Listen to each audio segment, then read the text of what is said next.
स्वागत है आप सबका स्टडी विथ नारायण के यूट्यूब प्लेटफॉर्म पे। आज हम लोग जेपीएससी एफआरयू का जो आंसर की आया हुआ है उससे रिलेटेड हम लोग बात करेंगे। कौन सा क्वेश्चन रॉन्ग है, किसका आंसर गलत दिया हुआ है, साथ में ही इसमें एक्सपेक्टेड कटअप किया जा सकता है वो हम लोग इस वीडियो में डिस्कस करेंगे। आप सब वीडियो का लास्ट तक बने रहिएगा। हम लोग देखते हैं आज का यह वीडियो। पहले देखेंगे नोटिस जो आया हुआ था एफआरयू का फॉरेस्ट रेंजर ऑफिसर, जिसका कि विज्ञापन संख्या 4/2024 था। 29/6/2025 को इसका एग्जाम था। इसका आंसर की कल शाम को जारी हुआ है। इसमें देख सकते हैं चारों सीरीज का आंसर की दिया हुआ है, series A, series B, series C और सीरीज डी का। हम लोग इसमें देखेंगे कौन सा क्वेश्चन गलत है और किसका आंसर की गलत दिया हुआ है, जो कि अभी आप सब जो सुधारने का ऑप्शन दिया है उसमें क्या सुधार सकते हैं। क्वेश्चन नंबर 1 था, सेट ए का एक क्वेश्चन है। 84 नंबर, झारखंड सरकार ने कब अपने प्रथम निगमित सामाजिक उत्तरदायित्व मीन CSR नीति की घोषणा की थी? तो इसका आंसर रियल में 2020 होगा। आंसर यहाँ पे दिया नहीं है, देख सकते हैं इसमें गूगल सर्च करने के बाद ये आता है। झारखंड सरकार की पहली CSR नीति के संबंध में 1 फरवरी 2021 को झारखंड मंत्रिमंडल द्वारा राज्य की पहली CSR नीति को मंजूरी दी गई थी। ये गलत दिया हुआ था, तो इसमें जो सही किया हुआ था झारखंड CSR नीति, ये आप सब देख सकते हैं। 4 फरवरी 2020 को मंत्रिमंडल की बैठक में राज्य की पहली CSR नीति को मंजूरी प्रदान की गई थी। मीन्स इसका आंसर 2020 होगा। आंसर ऑप्शन में 2015 कटाया गया, जो कि गलत होगा। अगला क्वेश्चन, स्वराज से बाल गंगाधर तिलक का क्या अभिप्राय था? इसका आंसर जो अभी जेपीएससी दिया है वह है प्रशासन पर भारतीय नियंत्रण, ना कि ब्रिटेन से पूरा पूरा संबंध विच्छेद। ये भी गलत है। इसका आंसर हो जाएगा ब्रिटिश नियंत्रण से एकदम मुक्त और पूर्ण स्वतंत्रता। इसका यहाँ देख सकते हैं स्वराज जन्मसिद्ध अधिकार है और मैं इसे लेकर रहूंगा, यह बाल गंगाधर तिलक का नारा था। इसमें इसका स्वशासन का अर्थ था। तिलक का मानना था कि भारत को अपना शासन खुद चलाना चाहिए, ना कि किसी विदेशी शक्ति द्वारा शासित होना चाहिए। मीन्स सीधा सीधा इसका आंसर हो जाएगा ब्रिटिश नियंत्रण से एकदम मुक्त पूर्ण स्वतंत्रता।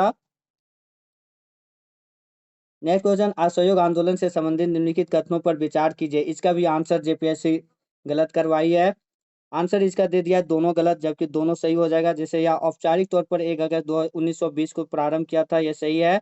असहयोग आंदोलन के कार्यक्रम में सरकारी उपाधियों का त्याग, सरकारी स्कूलों और कॉलेजों तथा विदेशी वस्तुओं का बहिष्कार शामिल था, दोनों सही हो जाएगा। इसका रेफरेंस आप सब देख सकते हैं। असहयोग आंदोलन 1920-22 में महात्मा गांधी द्वारा शुरू किया गया था। भारत में ब्रिटिश शासन के खिलाफ एक अहिंसक प्रदर्शन था, जिसका मुख्य उद्देश्य था स्वशासन प्राप्त करना, दमनकारी कानूनों जैसे रॉलेट एक्ट, जलियांवाला बाग हत्याकांड का विरोध करना। आंदोलन में ब्रिटिश वस्तुओं, संस्थाओं और सम्मानों का बहिष्कार शामिल था और स्वदेशी वस्तुओं को अपनाने पर जोर दिया गया था। शुरुआत 1 अगस्त 1920 को था, ये भी सही है, लेकिन वहां पे गलत करवाया गया था। कलकत्ता अधिवेशन से इसका शुरुआत किया गया था। नेक्स्ट क्वेश्चन था, इल्बर्ट बिल के बारे में निम्नलिखित कथन पर विचार करना है। इनमें से कौन सा विकल्प सही है? इसमें भी जेपीएससी जो कटवाया है वह दोनों गलत कटवा दिया है, जबकि इसका दोनों सही हो जाएगा। मूल बिल के अनुसार भारतीय न्यायाधीश यूरोपवासियों पर मुकदमे की भी सुनवाई कर सकते थे, ये सही था। इस बिल का सभी ब्रिटिश अफसरों ने तीव्र विरोध किया था, ये भी सही है। जबकि आंसर डी होना चाहिए, इसका भी जेपीएससी आंसर सी कटवाई है। इसका भी रेफरेंस देख सकते हैं। 1883 में पेश किया गया इल्बर्ट बिल भारत के तत्कालीन वायसराय लॉर्ड रिपन द्वारा प्रस्तावित एक विवादास्पद कानून था, जिसका उद्देश्य भारतीय न्यायाधीशों को आपराधिक मामलों में यूरोपीय व्यक्तियों पर मुकदमा चलाने की अनुमति देना था। यह मौजूदा व्यवस्था से एक महत्वपूर्ण बदलाव था, जहां केवल यूरोपीय न्यायाधीश ही भारतीय लोगों पर मुकदमा चला सकते थे। इस बिल को भारत में ब्रिटिश समुदाय से तीव्र विरोध का सामना करना पड़ा था। ये दूसरा ऑप्शन था और पहला ऑप्शन ये था भारत के तत्काल जिसका उद्देश्य भारतीय न्यायाधीशों को आपराधिक मामलों में यूरोपीय व्यक्तियों पर मुकदमा चलाने की अनुमति देना था, ये भी था। मीन्स दोनों इसका सही हो जाएगा, लेकिन जेपीएससी दोनों गलत कटवाई है। अगला क्वेश्चन, झारखंड की नदियों में यह विशेषता देखने को मिलती है। इसका आंसर ए और डी दोनों सही हो जाएगा, क्योंकि झारखंड की नदियां कोमल चट्टानों से प्रवाहित होती है, गलत है। झारखंड की नदियां कोमल चट्टानों से प्रवाहित नहीं होती है, तो आने इसका आंसर ए भी होगा। और जो डी में था सभी नदियां नाव चलाने के लिए उपयोगी है, ये भी गलत है। सभी नदियां नाव चलाने के लिए उपयोगी नहीं है, केवल झारखंड की एक मयूराक्षी नदी है जो कि नाव चलाने के लिए उपयोगी है। आप सब इसका भी रेफरेंस देख सकते हैं। झारखंड की नदियों की मुख्य विशेषताएं, यहाँ से ऑप्शन डी वाला जो था, यहाँ की नदियां कठोर चट्टानी क्षेत्रों से होकर प्रवाहित होने के कारण नाव चलाने के लिए उपयोगी नहीं है। ऑप्शन ए और ऑप्शन डी दोनों एक ही लाइन में है। कठोर चट्टानी मुलायम चट्टान दिया था, गलत हो जाता। और नाव चलाने के लिए उपयोगी है दिया था, जबकि उपयोगी नहीं होगा। अपवाद के रूप में हम लोग बात भी किए, केवल मयूराक्षी नदी है एकमात्र जिसमें कि नाव चलाया जा सकता है। गाडगिल फॉर्मूला का तात्पर्य किसके आवंटन से है? इसका भी आंसर जेपीएससी गलत कटवाई। इसका आंसर राज्यों के बीच केंद्रीय योजना सहायता से ही संबंधित होगा, जबकि जेपीएससी इसका आंसर राज्यों के बीच कर आय कटवाया, जो कि ये भी गलत है। इसका भी आंसर बी होगा, राज्यों के बीच केंद्रीय योजना सहायता। यहाँ देख सकते हैं आप सब, ये एनसीईआरटी का क्रॉन का जो वर्जन है वहां से लिए हैं। विशेष राज्य का दर्जा गाडगिल फॉर्मूले के आधार पर दिया जाता है। इसके लिए उस राज्य की आर्थिक स्थिति, आधारिक संरचना और सामरिक महत्ता को पैमाना माना जाता है। इसके अंतर्गत राज्य विशेष को मिलने वाली वित्तीय सहायता, यहाँ देख सकते हैं वित्तीय सहायता से था 90%। नेक्स्ट क्वेश्चन, राष्ट्रीय ग्रामीण आजीविका मिशन एनआरएलएम के कार्यान्वयन में केंद्र एवं राज्य के व्यय का अनुपात क्या है? इसका आंसर बहुत कोई बोल रहे कि ऑप्शन बी होगा 60-40, लेकिन ये पुराना डाटा था। नया डाटा के अनुसार इसका जो जेपीएससी आंसर कटवाई है 75:25 यही सही होगा।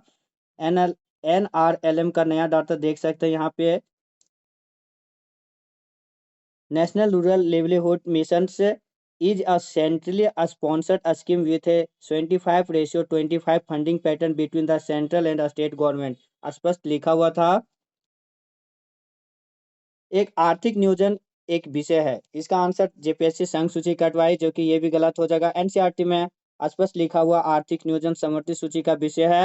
यहाँ देख सकते हैं भारत में नियोजन को समवर्ती सूची 7वीं अनुसूची का विषय बनाया गया है। ये भी आंसर आप सब सुधार के लिए करेक्शन करवा सकते हैं। अगला क्वेश्चन, स्वतंत्रता पूर्व भारत में किसने केंद्रीय विधानसभा के स्पीकर या अध्यक्ष के रूप में सबसे लंबे समय तक कार्य किया? ये भी आंसर जेपीएससी गलत कटवाई, अब्दुल रहीम, जो नहीं होगा। इसका भी आंसर जो होगा बी ही होगा, विठल भाई जे पटेल। यहाँ देख सकते हैं Vithal bhai Patel serve as the longest serving speaker या फिर president of the central legislative assembly in pre independence India. He was elected in 1925 to and serve until 1930। तो ये हो जाएगा विठल भाई पटेल। एक क्वेश्चन, जो भारत में मिश्रित अर्थव्यवस्था को किसके द्वारा अपनाया गया था? ये आंसर जेपीएससी सही कटवाया है, इंडस्ट्रियल पॉलिसी ऑफ 1948। लेकिन बहुत कोई बोल रहे हैं इसका दूसरी पंचवर्षीय योजना। अगर 1948 की औद्योगिक नीति नहीं दिया रहता तब जाता दूसरी पंचवर्षीय योजना, जो कि वो भी प्रीवियस ईयर क्वेश्चन था। लेकिन क्योंकि 1948 की औद्योगिक नीति यहाँ दे चुका था, इसीलिए इसका आंसर सी कटवाई, जो जेपीएससी वही सही होगा। जो कि दूसरी पंचवर्षीय योजना का जो क्वेश्चन था एनटीपीसी में जो एक बार आया हुआ था, वह था भारत ने किस पंचवर्षीय योजना के दौरान मिश्रित अर्थव्यवस्था को अपनाया था। ये अगर क्वेश्चन रहता केवल पंचवर्षीय योजना पूछता तब इसका आंसर होता द्वितीय पंचवर्षीय योजना। अगला, निम्न नदियों का उद्गम के स्थान से जोड़िए। इसमें थोड़ा सा कंफ्यूजन है, जिसको रियल डेटा होगा वो इस पे भेज सकते हैं। एक ये क्वेश्चन जिसका कि आंसर किसी भी बुक में मिल ही नहीं रहा, साप्ताहिक पत्रिका छोटा नागपुर समाचार झारखंड के निम्नलिखित में से किस शहर से निकलता था? इसका भी आंसर अगर आप सबों को रियल में किन्हीं को पता होगा तो जरूर बताइएगा, क्योंकि बहुत सारा बुक में कहीं किसी सोर्स में रांची देता है, किसी में जमशेदपुर, किसी में हजारीबाग। अब इसका आंसर क्या होगा? ऐसी जेपीएससी इसका आंसर हजारीबाग कटवाई है। और ये जो साइंस का क्वेश्चन था, इसका यहाँ पे केवल गलत नहीं है, ऑप्शन जो होना चाहिए F/4 वो F4 केवल लिखा होता है। बहुत को ये भी बोल रहा है कि क्वेश्चन गलत हो जाएगा। अब करेक्शन में पता नहीं जेपीएससी इसको सुधारेगा या फिर वही आंसर मानेगी। तो ये था जितने जो गलत क्वेश्चन था जिसका आंसर दिया हुआ था गलत, वो हम लोग इसमें देखे। अब आप सब बोल सकते हैं कि कितना कट ऑफ जा सकता है। तो देखिए, JPSC forest ranger officer answer की के बाद आपका स्कोर क्या आ रहा है, एक पोल करवाया गया था किसी चैनल में। तो वहाँ आप सब देख सकते हैं बिलो 75%, बिलो 75 नंबर 10% था, 75 से 80 भी 10%, 80 से 85 भी 10%, 85 से 90 10% और 90 से 95 12% और 11% 95 से 100 और 100 एबव 100 15%। तो इस डाटा के अनुसार से जो इस डेटा के अनुसार से ज़्यादा संभावना है कि जनरल का कट ऑफ 92 से 95, इसी में आप प्लस माइनस 2 कर सकते हैं, और ओबीसी का कट ऑफ 88 से ओबीसी का कट ऑफ ज़्यादा चांस है 88 और 92 के बीच में रहने का। तो और साथ में आप सब जरूर टाइप कीजिएगा कि जो जो अभी इस वीडियो में देखेंगे, जो आगे एग्जाम लिखे होंगे, कितना स्कोर आ रहा है, जरूर टाइप कीजिएगा। मिलते हैं नई क्लास में, तब तक आप सब अपना ध्यान रखिएगा। टेलीग्राम चैनल जरूर ज्वाइन कर लीजिएगा, उस चैनल में आप सबों को फ्री में वीडियो पीडीएफ मटेरियल्स प्रोवाइड किया जाता है। जो भी चैनल में नए होंगे, चैनल को सब्सक्राइब भी जरूर कीजिएगा। धन्यवाद। जय हिंद।